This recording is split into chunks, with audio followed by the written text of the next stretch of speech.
All right. Wake up, wake up. Good afternoon. Let's make sure we're dressed here. This morning, the Secretary General spoke virtually at the Civil Society Townhall, which took place on the sidelines of the annual meeting of the Commission on the Status of Women.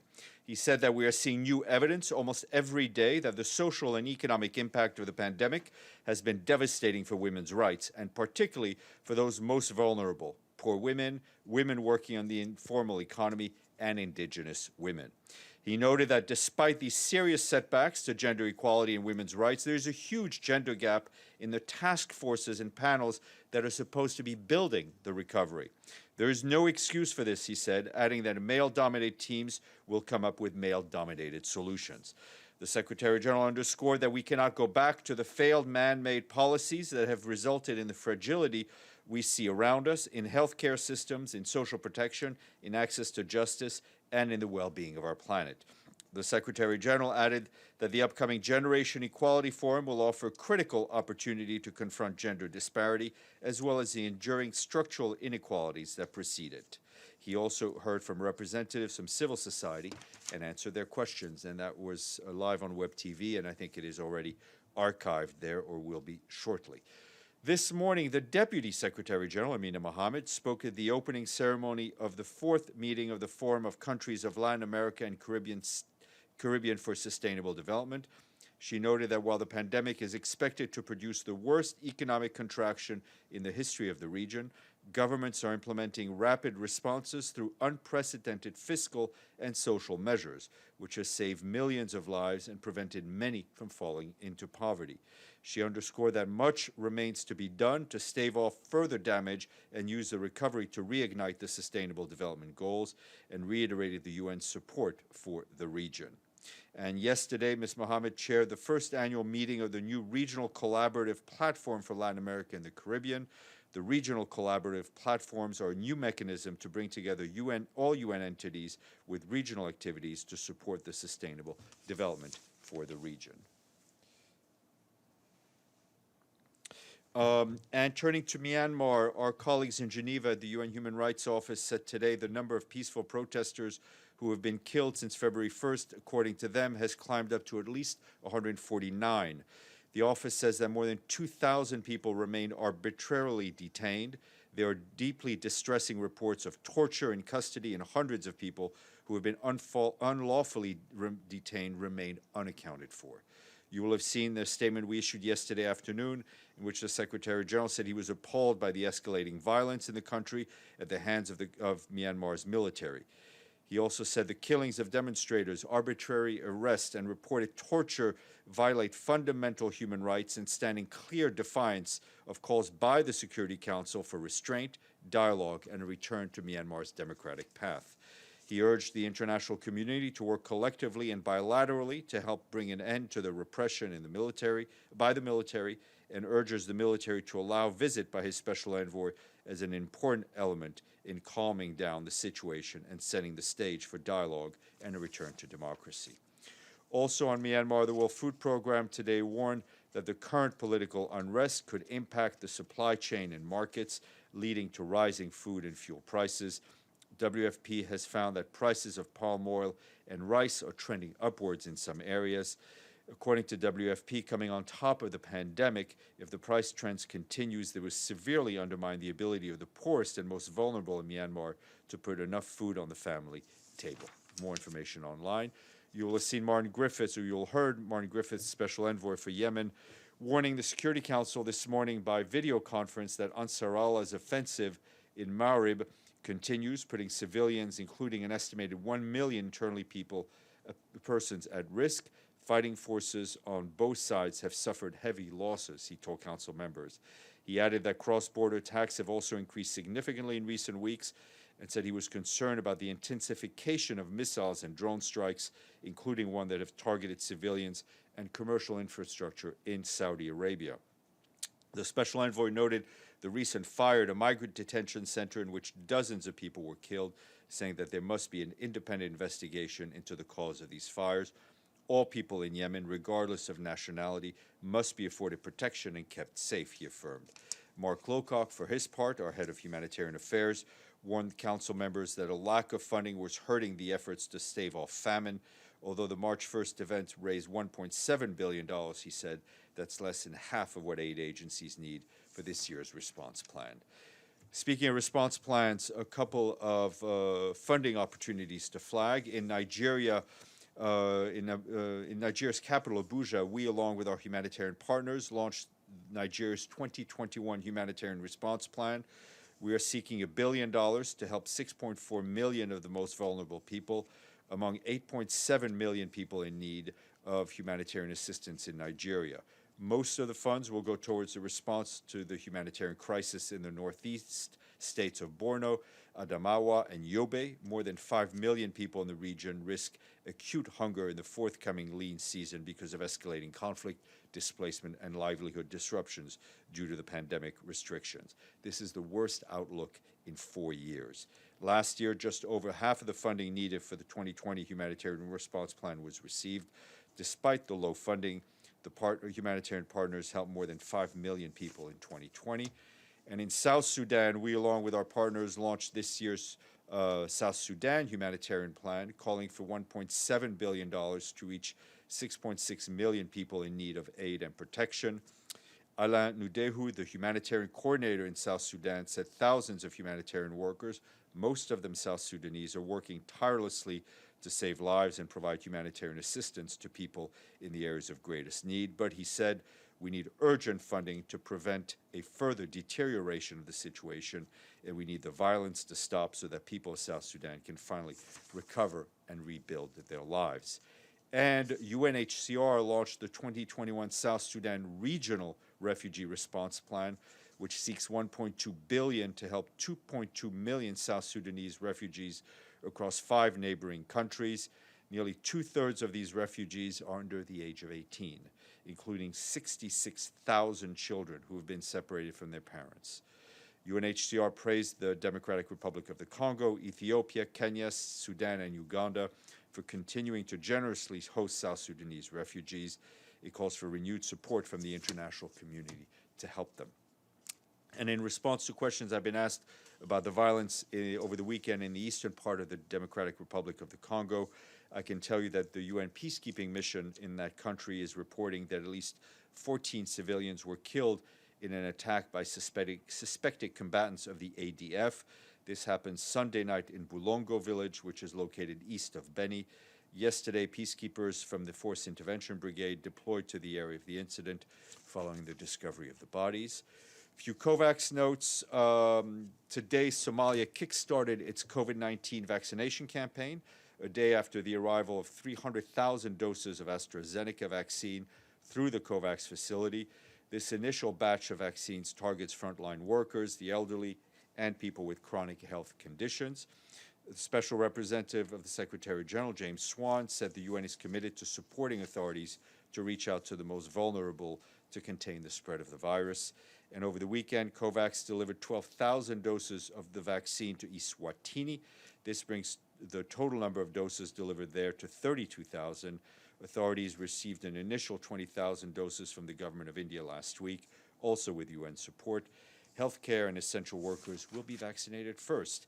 And our colleagues at the UN Interim Force in Lebanon recently conducted a 3-day COVID-19 disinfection training workshop with civil defense volunteers from southeast Lebanon. Volunteers from 8 civil defense centers active in the area joined UNIFIL peacekeepers in the training. The practical training is intended to share knowledge and experience and best practices in dealing with the pandemic. You will have seen that last night we issued a senior appointment. Secretary General has appointed El Ghassim Wane of Mauritania as his new special representative and head of the peacekeeping mission in MINUSMA. And we welcome Mr. Wane back to the UN. As you know, he'd held a leadership position in the peacekeeping department, and it was then most recently with the African Union. He succeeds Anadif Mahatma Saleh of Chad, to whom the Secretary General is grateful for his invaluable contribution to peace and reconciliation in Mali. And just to let you know that the UN News, our colleagues and friends at the UN News Center would like you to participate in a survey They are checking with their audiences. Starting today until April 5th, the Department of Global Communications will carry out a survey in order to understand how the UN is meeting users' needs to identify areas of improvement. The survey is available in all UN languages as well as Hindi, Kiswahili, and Portuguese.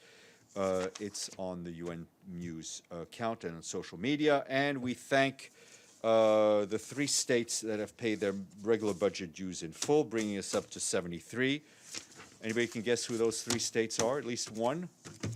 All right. All right. You could always try. You never lose. It's the Bahamas, Fiji, and Micronesia. 3 island states.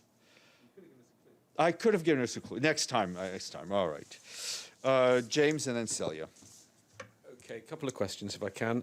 First, Myanmar. You've now really shocking death toll and torture you've talked about, and the statement from the Secretary-General in the last 24 hours using the word appalled, not a word often we see in the lexicon of Secretary-General statements.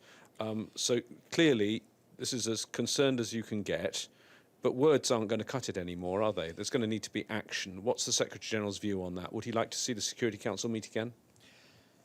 Look, I think, as I've said before, there are no bystanders in this.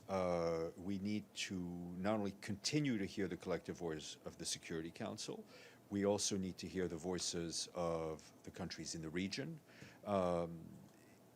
We all can take different paths, but the goal is the same, and we need to hear those voices, especially from those countries that may have influence over the situation in the country more directly than others. And then 2 quick questions about the US and the current diplomacy underway by the Secretary of State and the Secretary of Defense, who have gone to Asia on a visit to Asia.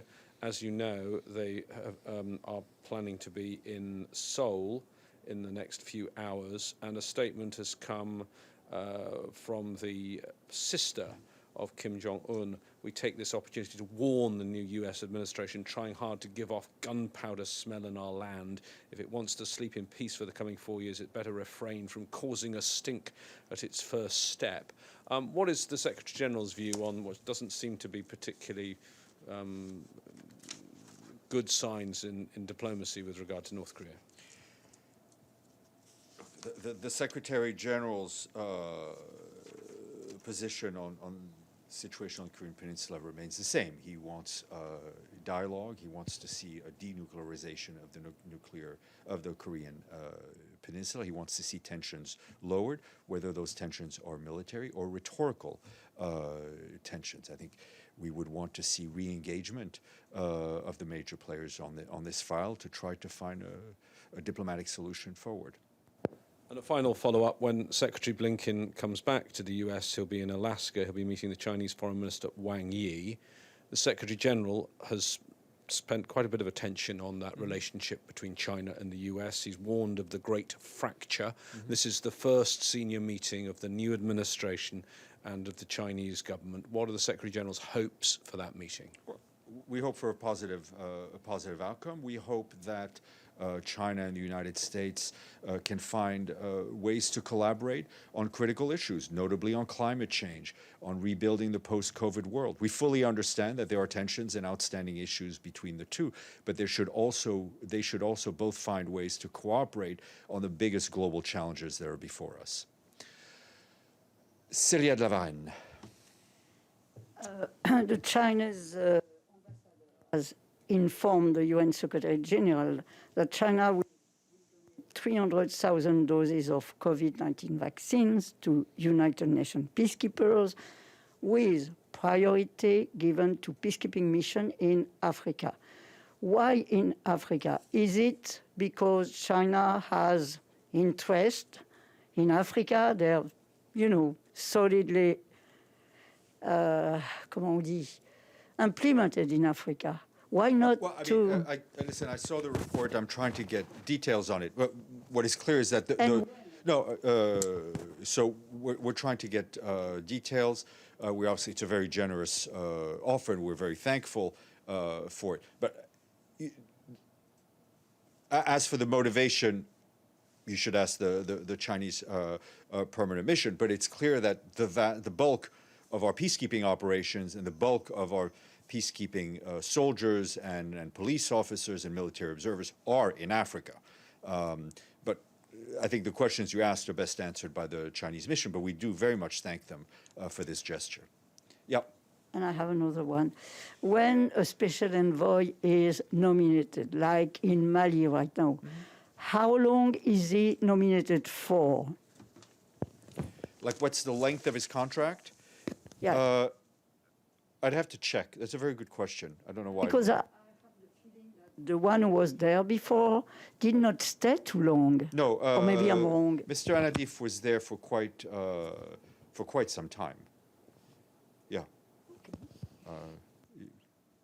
And you and I obviously don't have the facts to either the question or the answer. So, okay. Let's see. If there's nothing in the chat, if somebody has a question, wave, and I will answer. Yes, Stefano. Thank you, Stéphane. I have actually two questions. One is about Mozambique. I connected just, I think, a couple of minutes after you started, so I don't know if you already talked about it. But about this news that that this organization that is affiliated to ISIS, we think, or they think, has been behaving children and killing in that way. Does the UN, did the UN know about that, and when exactly?